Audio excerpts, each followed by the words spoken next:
ॐ सदाशिवसमारम्भां शङ्कराचार्यमध्यमाम् अस्मदाचार्यपर्यन्तां वन्दे गुरुपरम्पराम्। ॐ तो भगवान कृष्ण विस्तार से 3 गुणों के बारे में बताने के बाद उन्होंने ये भी बताया कि ये 3 गुण किस प्रकार से मनुष्य को बांधते हैं। और भगवान कृष्ण ने पॉइंट आउट किया कि किस प्रकार से एक व्यक्ति गुणातीत बन सकता है और मुक्त होने का एक यही उपाय है। और वो तरीका उन्होंने 2 महत्वपूर्ण श्लोकों में दिया, 19 और 20 में, यानी कि आत्मज्ञानी ही है। क्योंकि अनात्मा कभी गुणातीत नहीं हो सकता और आत्मा जो है ना वो सदैव गुणातीत है। और ये बात हम कैसे जानते हैं? ज्ञान के माध्यम से जानते हैं कि हम गुणातीत हैं। और ये जो शरीर मिला हुआ है ना, ये तो इस व्यवहार के लिए मिला हुआ है। हम इसको देखें कि देखो एक वस्तु की तरह है, व्यवहार की तरह है, यहाँ मीडियम ऑफ ट्रांजैक्शन है, हम यहाँ पर ट्रांजैक्शन कर रहे हैं। और भगवान ने इतना बताया, वो तो अर्जुन के मन में कुछ कुछ बातें आई, कुछ समझ में आई, कुछ नहीं आई। तो अर्जुन ने फिर से प्रश्न किया 21वें श्लोक में, जो हमने पिछले क्लास में देखा। और इस श्लोक में अर्जुन 3 प्रश्न पूछता, 3 भाग है इस प्रश्न का। पहला प्रश्न है गुणातीत का लिंगम क्या है, दूसरा है गुणातीत का आचार व्यवहार कैसा होता है, और तीसरा है गुणातीत बनने का साधन क्या है। गुणातीत लिंगम यानी इंडिकेटर क्या है, संकेत क्या है, क्या होगा हमारे अंदर जिससे हम समझ जाएंगे वाह हम साधु संत हो गए, मुक्त हो गए। ताकि ना हम यहां निर्णय ले पाए कि ना हमको गीता का और उपनिषद का क्लास करना चाहिए कि नहीं करना चाहिए। क्या होगा, कैसे पता चलेगा कि हम मुक्त हो गए?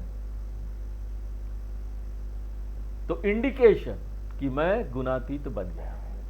और दूसरा है गुणातीत का आचार व्यवहार कैसा होगा, उसका जीवन शैली कैसा होगा, ये जो मुक्त पुरुष है या ज्ञानी है वो कैसा व्यवहार करता है, ये दूसरा भाग है। और तीसरा भाग अर्जुन के प्रश्न का है कि गुणातीत बनने का साधन क्या है, साधन मीन्स क्या है जिससे ना हम गुणातीत बन सकते हैं। तो लिंगम हो गया, आचार हो गया और साधनम हो गया। ये 3 प्रश्न हैं जिसको आगे श्लोकों में भगवान जिसका उत्तर देते हैं। श्री भगवानुवाच प्रकाशं च प्रवृत्तिं च मोहमेव च पाण्डवा न द्वेष्टि संप्रवृत्तानि न निवृत्तानि कांक्षति। तो अब भगवान इस श्लोक से उत्तर देना शुरू करते हैं अर्जुन के प्रश्न का। तो पहला जो 2 श्लोक है 22 और 23, उसमें कृष्ण भगवान पहले प्रश्न का उत्तर देंगे कि गुणातीत का लिंगम क्या है, क्या संकेत होगा हमारे शरीर में, हमारे भीतर क्या परिवर्तन होगा जिससे हम समझ जाएंगे कि हम गुणातीत हो गए। और 24 और 25वें श्लोक में कृष्ण भगवान गुणातीत के आचार्य के बारे में बात करेंगे, आचार व्यवहार क्या है, उसका जीवन शैली क्या है। और 26वें श्लोक में कृष्ण भगवान अर्जुन के अंतिम प्रश्न का उत्तर देंगे, गुणातीत बनने का साधन क्या है। तो 2 श्लोक पहले प्रश्न का उत्तर होगा, फिर नेक्स्ट 2 श्लोक दूसरे प्रश्न का उत्तर होगा, और अंत में 1 श्लोक अंतिम प्रश्न का उत्तर होगा। तो क्या इंडिकेटर है, क्या संकेत है कि मैं गुणातीत बना कि नहीं बना? कृष्ण भगवान बोलते हैं गुणातीत वो है जो अपने शरीर और मन से अपने आप को अलग कर लिया है, डिटैच कर लिया है। गुणातीत वो है जो अपने शरीर मन का जो ये गाड़ी है ना, उससे अपने आप को अलग कर लिया है। वो अपने आप को ऐसा करके देख सकता है, वो अपने शरीर और मन को अब मैं हूं बोल के नहीं देखता। क्या देखता है? ये भी ना एक संसार का भाग है, जैसे चेयर है, टेबल है, ये भी वैसा ही है। तो ये जो निष्पक्षता है, ये जो फ्रीडम मिल जाता है उसको, तो उसको ना चिंता से छुटकारा मिल जाता है। अपने शरीर मन को लेकर जो चिंता है ना, उससे छुटकारा मिल जाता है। ये इंडिकेशन है गुणातीत बनने का, ये इंडिकेशन है ज्ञानी बनने का, ये इंडिकेशन है मुनि साधु संत बनने का। तो ये जो ज्ञानी है, ये गुणातीत है, अपना साधना करके अपने शरीर का उपयोग सही करना शुरू करता है, मन बड़ा स्वस्थ हो जाता है, शरीर और मन के स्तर पर वो एक स्वस्थ व्यक्ति हो जाता है।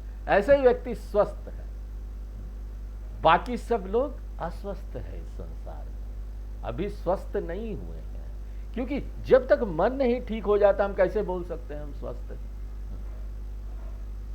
तो ऐसा व्यक्ति जो है ना, उस साधना करके, उपासना करके अपने मन को ना सात्विक बना देता है। मुख्य रूप से उसका मन सात्विक हो जाता है। एक ज्ञानी का मन जो है वो प्रीडोमिनेंटली सात्विक मन होता है, ज्यादातर समय सात्विक होता है। और वो ये कैसे प्राप्त करता है? साधना करके।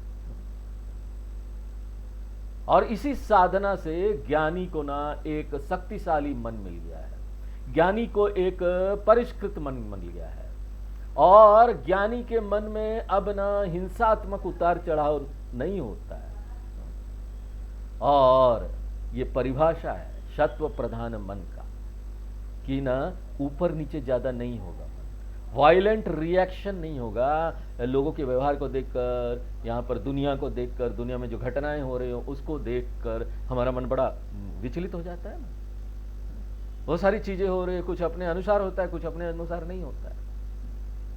तो एक ज्ञानी जो होता है ना, उसका मन फ्री होता है, ऐसा रिएक्शन थोड़ा बड़ा होगा, ज्यादा नहीं होता है।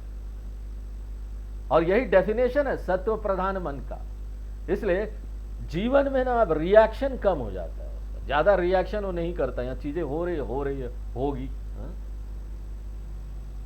और रिएक्शन अगर होता भी ना बहुत थोड़ा सा होगा। ऐसा नहीं कि दुखी नहीं होगा, ये दुनिया की चीजों को देखकर दुखी होगा, लेकिन फिर संभाल लेगा अपने आप को। माइल्डर रिएक्शन, माइल्ड होगा, थोड़ा सा होगा। उसके पास इतनी क्षमता आ जाती है ना कि ना वो अपने आप को ना तुरंत वापस अपने वही पहले वाली स्थिति में ले आए। तो एक ज्ञानी का मन कैसा होता है? हेल्दी, स्वस्थ कर मन होता है। एक लेकिन ज्ञानी जानता है कि साधना के कारण उसका मन स्वस्थ हो गया है, लेकिन ना 100% स्वस्थ मन कभी संभव नहीं है। तो एक साधु संत का मन भी गड़बड़ हो जाता है, एक ज्ञानी का मन भी ना ऊपर नीचे हो जाता है कभी कभी, क्योंकि 100% स्वस्थ नहीं हो सकता वो, क्योंकि वो गुणों से बना है ना। जिस तरह से शरीर का स्वास्थ्य भी 100% कभी ठीक नहीं हो सकता, कुछ ना कुछ लगा रहता है, उसी प्रकार से मानसिक स्तर पर भी है। इसलिए ज्ञानी ना क्या करता है, इसको दूर करने का प्रयत्न नहीं करता, जितना दूर हो गया हो गया। ज्ञानी सत्य को स्वीकार कर लेता है कि उसका मन ज्यादातर समय स्वस्थ रहेगा, लेकिन मन में उतार चढ़ाव आएगा, क्योंकि 3 गुण तो रहना है। मन तीनों गुणों से फ्री नहीं हो सकता कभी। और मन को कभी कभी खराब लगेगा, चिंता होगा, डिस्टरबेंस होगा, फ्लक्चुएशन होगा। तो ऐसे समय में भी ज्ञानी ज्यादा प्रतिक्रिया नहीं देगा, बहुत ज्यादा परेशान नहीं होगा, अपसेट नहीं होगा। इसलिए ना उसको क्या मिल जाता है? निष्पक्षता प्राप्त हो जाता है, वस्तुनिष्ठता प्राप्त हो जाता है अपने मन को लेकर। इसलिए मन में अगर कोई समस्या है ना, होगी भी तो थोड़ी सी होगी, तो उस समस्या को लेकर भी ना ज्ञानी की प्रतिक्रिया बड़ी स्वस्थकर होती है। क्या प्रतिक्रिया होती है क्या प्रतिक्रिया देता है जब उसका मन खराब होता है? तो ऐसा करता है ना, वो ना बहुत ज़्यादा उदासीन भी नहीं होता उसको लेकर, निष्क्रिय भी नहीं होता। अगर माइंड में कोई प्रॉब्लम है तो वो उसको लेकर उदासीन या निष्क्रिय नहीं होता। वो साथ साथ अगर मन में कोई डिस्टरबेंस आता है तो ना वो बहुत ज़्यादा प्रतिक्रिया नहीं देता परिस्थिति को लेकर। इसलिए वो अपने मानसिक स्थिति को लेकर जागरूक है और वो ना इसको ठीक करने का आनंद लेता है। हर समय इस सत्य को याद रखता है कि ना ये जो वो ठीक कर रहा है ना अपने मन को, जैसे डिस्टर्ब हो गया मन, चिंतित हो गया, हम कोशिश करेंगे इसको ठीक करने का। तो वो ज्ञान कोशिश करते समय हम बड़े परेशान होते हैं, लेकिन वो ज्ञानी याद रखता है ये तो मजा वाला काम है, एंजॉय इट। उसका भी आनंद लो, मन को ठीक करने का भी आनंद लो। Improvement of mind has nothing to do with my पूर्णत्वम। मेरे पूर्णत्वम से मन का उतार चढ़ाव का कुछ लेना देना नहीं है। मैं तो इसको ठीक करने का आनंद ले रहा हूं, इसको ज्यादा स्वस्थ करने का आनंद ले रहा हूं। तो क्या हो जाएगा, ये जीवन मेरे लिए भी अच्छा हो जाएगा और दूसरों के लिए अच्छा हो जाएगा। क्योंकि हर समय हम इस बात को याद रखते हैं कि मन की जो भी परिस्थिति हो उसका ना मेरा पूर्णत्व से कोई लेना देना नहीं है। मैं तो पूर्ण हूं क्योंकि मैं आत्मा हूं जो मन से भी अलग है, मन नहीं है। जैसे कृष्ण भगवान बोलते हैं प्रकाशम च प्रवृत्तिम च, मन जो है उसमें प्रकाश रहता है, प्रधान रूप प्रकाश यानी सत्व गुण रहता है। प्रवृत्तिम च, ज्ञानी का मन में रजोगुण भी आता है, मोह एवच, ज्ञानी के मन में तमोगुण भी आता है। ज्ञानी के मन में सत्व भी होता है, रजोगुण भी होता है, तमोगुण भी होता है। अंतर सिर्फ इतना है ना, ज्ञानी का मन ज्यादातर समय सात्विक रहता है, रजोगुण थोड़ा रहता है, उससे कम रहता है, और तमोगुण बहुत थोड़ा रहता है। उसको पता है कि उसका मन 100% सात्विक नहीं हो सकता। कोई भी मन 100% सात्विक नहीं हो सकता। इसलिए उसका मन भी क्या होता है, ये 3 गुणों से उतार चढ़ाव, 3 गुण अलग अलग अनुपात में होते रहते उसके मन में भी, अलग अनुपात। कभी तमोगुण ज्यादा हो जाता है, कब, दोपहर में अच्छा भोजन कर लीजिए और खासकर चावल दाल वगैरह सब्जी वगैरह खा लेंगे ना, उस समय तो इतनी नींद आएगी तो ज्ञानी बोलेगा नहीं मेरा मन सत्वगुण है, नींद ही नहीं आएगी। तब सोने के लिए तमोगुण चाहिए, इतना पेट भर लिया अब सो जाओ। तो इसलिए ज्ञानी के मन में तमोगुण भी होता, उस समय तमोगुण प्रधान हो जाता है। ज्ञानी के मन में रजोगुण प्रधान भी होता है, क्योंकि जब वो कोई आश्रम बनाएगा, कोई बड़ा बड़ा प्रोजेक्ट करेगा तो उसको काम करने पड़ेंगे ना, एकदम लग बहुत सारे काम करने पड़ेंगे। साधु लोग होते हैं बहुत काम करते हैं, तो उस समय उसके अंदर रजोगुण लाना पड़ेगा, काम बिना रजोगुण का होगा नहीं। लेकिन वो सब कम होगा, ज्यादातर समय वो सात्विक रहेगा। और ज्ञानी इस सत्य के प्रति जागरूक होता है, उसको पता होता है मेरे मन में इस समय सत्वगुण आ रहा, मेरे मन में रजोगुण आ रहा, मेरे मन में तमोगुण आ रहा। और क्योंकि इस सत्य को सराहता है तो वो किस प्रकार से रेस्पॉन्ड करता है, संप्रवृत्तानि। जब 3 गुण अलग अलग समय पर बढ़े हुए हैं, न द्वेष्टि, वो अपने मन से द्वेष नहीं करता, घृणा नहीं करता, अपने मन को लेकर हीन भावना नहीं लाता, रे मैं ज्ञानी हूं, मेरे मन में तमोगुण आ गया।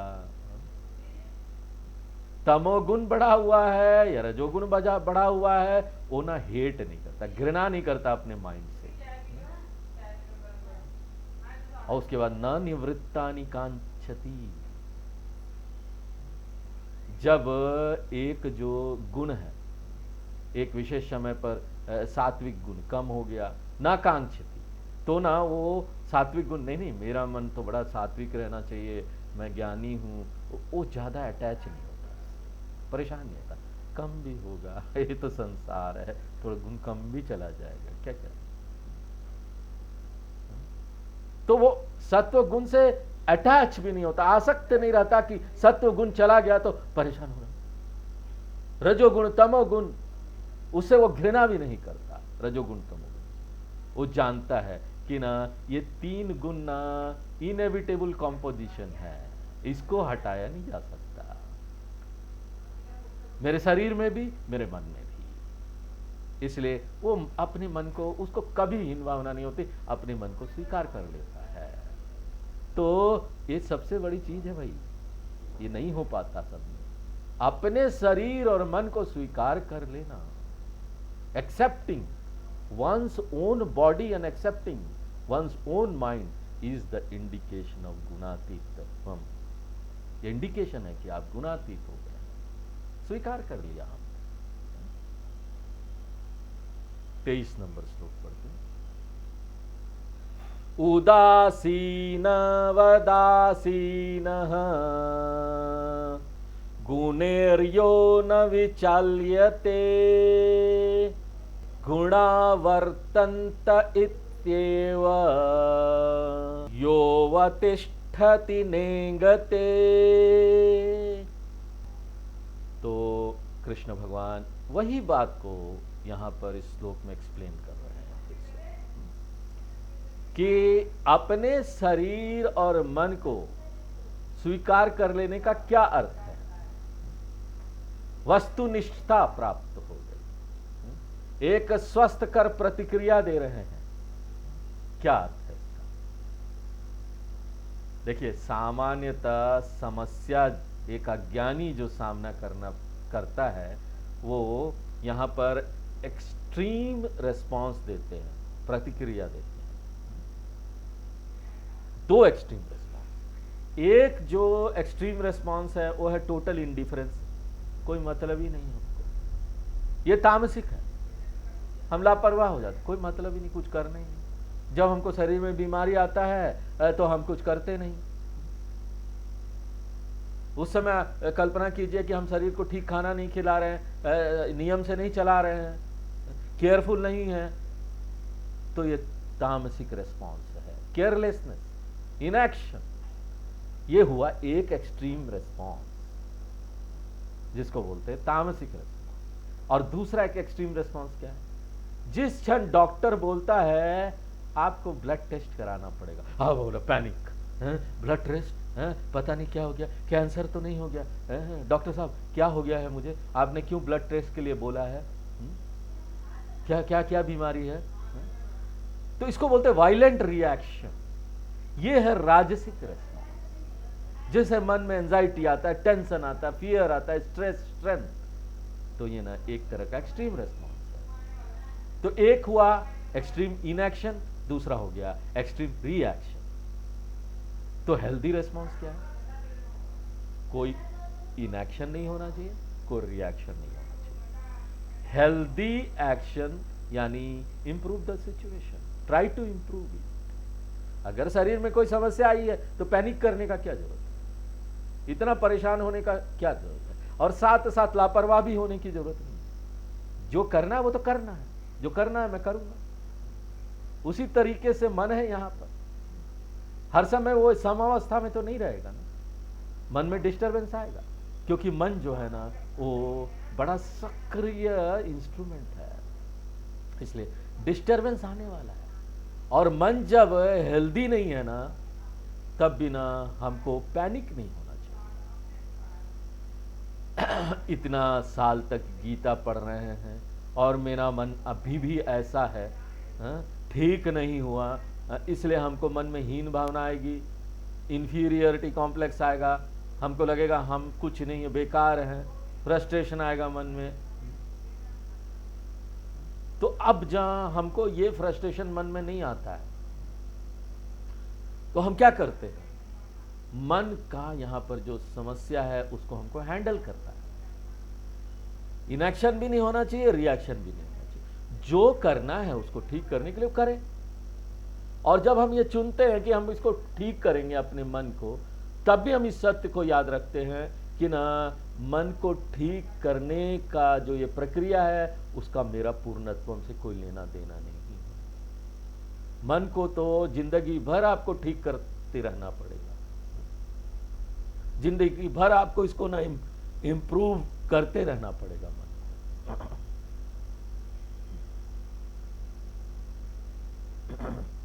तो मन ना कभी भी पूरी तरह से 100% कभी आपको ठीक नहीं मिलेगा।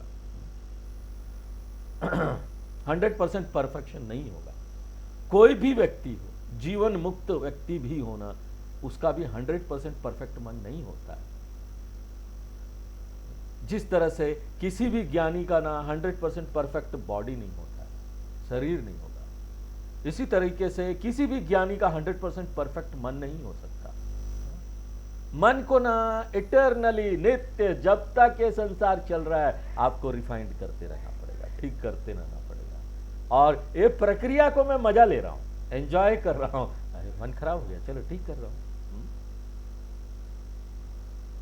पूर्णत्व प्राप्त करने के लिए नहीं, मुक्ति प्राप्त करने के लिए नहीं। मैं पहले से एक मुक्त व्यक्ति हूं, मैं मुक्त आत्मा हूं। मैं तो इस नाटक को एंजॉय कर रहा हूं। I enjoy the game of refining this mind objectively. I enjoy the game of the life I am enjoy. इसलिए कृष्ण भगवान बोल रहे उदासीनवत आसीन। ज्ञानी को देखकर ऐसा लगेगा कि वो बड़ा उदासीन है, उसको कोई मतलब नहीं, क्योंकि जब शरीर बीमार हो जाता है ना, तो वो बहुत प्रतिक्रिया हिंसात्मक रूप से नहीं देता, वायलेंटली रिएक्ट नहीं करता अपने बीमारी को लेकर। तो सबको लगता है ना, अरे उसको कोई मतलब ही नहीं। अब देखिए यहां पर हम रामकृष्ण परमहंस जी थे, उनको कैंसर की बीमारी थी, अंत समय में बिस्तर पर लेटे हुए थे, वो बहुत करहाते थे, बीमार थे। और यहां पर हमारे रमण महर्षि जी भी हुए, उनको भी हो गया था, थोड़ा हुआ था, लेकिन वो जानते थे ये होगा, ये शरीर है, ऐसा रहेगा, ये कुछ ना कुछ बीमारी होगी रहेगी। उसको जो ठीक कर सकते थे, उनके शिष्य लोग आते थे, डॉक्टर आते थे, जो दवाई देना दे रहे, ठीक कर रहे, लेकिन उनके मन में कोई समस्या नहीं होती। जो करना है वो करेंगे शरीर के साथ। इसलिए उदासीनवत यानी वो बैलेंस्ड है, संतुलित है अपने शरीर और मन के संघात को लेकर। गुणाई न विचाल्यते, ये जो फ्लक्चुएशन हो रहा है तीनों गुणों में, वो उसको लेकर डिस्टर्ब नहीं है। मन चाहे सत्वगुण प्रधान हो, रजोगुण प्रधान हो, तमोगुण प्रधान हो, वो अपसेट नहीं है, क्योंकि वो जानता है ना कि I am not that imperfect mind. ये माइंड तो इम्परफेक्ट रहने वाला है, आई एम नॉट दैट, मैं वो नहीं। तो इसका ये अर्थ नहीं ना वो अपने मन को खुला छोड़ देगा, जो करना है करो। वो कोशिश करता है अपने मन को ना परिस्थिति में रखने का, अपने मन को संभाल के रखने का, लेकिन हर समय वो उससे अलग रहता है, डिटैच रहता है। इसलिए गुण ही, ये तीनों गुणों के कारण न विचाल्यते, वो विचलित नहीं होता, ही इज नॉट शेकन। तो फिर उसका एटीट्यूड क्या होता है, उसका भावना क्या होता है, गुणाः वर्तन्ते। यहां सब प्राणी, सभी चीज जो इस सृष्टि में है, उसमें 3 गुण है, अलग अलग अनुपात में। मेरा मन में भी ये 3 गुण है, कोई शक है क्या? हाँ, साधना करके मैंने इसको सात्विक बना लिया है, लेकिन कई बार ऐसे क्षण आएंगे जब वो राजसिक हो जाएगा। और जब बहुत ज्यादा राजसिक है और उसको लगता है कि उसका मन अब दूसरों को चोट पहुंचाएगा, तो अपने आप को पीछे खींच लेता है, नहीं नहीं मेरे मन से किसी को चोट न लगे, वो दूसरों को डिस्टर्ब नहीं करता। इसलिए गुणा एव वर्तन्ते, ये 3 गुण वहां पर रहेगा और 3 गुण ऊपर नीचे भी जाएगा। इत्येव, इस ज्ञान से अवतिष्ठति, वो बैलेंस्ड रहता है, अपने को निंदा नहीं करता। कई लोग होते हैं ना, मन खराब हो जाता है, गीता उता पढ़ रहे हैं, आध्यात्म में रहते, तो बोलते हैं ये मेरा मन खराब हो गया, वो अपने आप को दोष देने लगते हैं। और कई बार तो ऐसा भी होता है कि उनका मानसिक स्थिति गड़बड़ा जाता है, ऐसे लोग, और बहुत सेल्फ क्रिटिसिज्म करते, वो नहीं करना चाहिए, सेल्फ जजमेंट नहीं करना चाहिए। कोई मन में सेल्फ इमेज जो है ना, लो सेल्फ इमेज, वो नहीं बनाना चाहिए। या अवतिष्ठति, वो एक बैलेंस्ड माइंड में रहता है, संतुलित माइंड में रहता है। न इंगते, वो डिस्टर्ब नहीं होता, इज नॉट डिस्टर्ब। न विचाल्यते, वो बैलेंस्ड रहता है। तो उसको जो ये ऑब्जेक्टिविटी प्राप्त हो जाती है ना, निष्पक्षता अपने शरीर और मन को लेकर, ये इंडिकेशन है कि वो गुणातीत हो गया है, वो ज्ञानी हो गया है। 24 नंबर श्लोक पढ़ते हैं। सम दुःख सुख स्वस्थः समलोष्ठा समकाञ्चनः तुल्य प्रिया प्रियो धीरः तुल्य निंदात्म संस्तुतिः।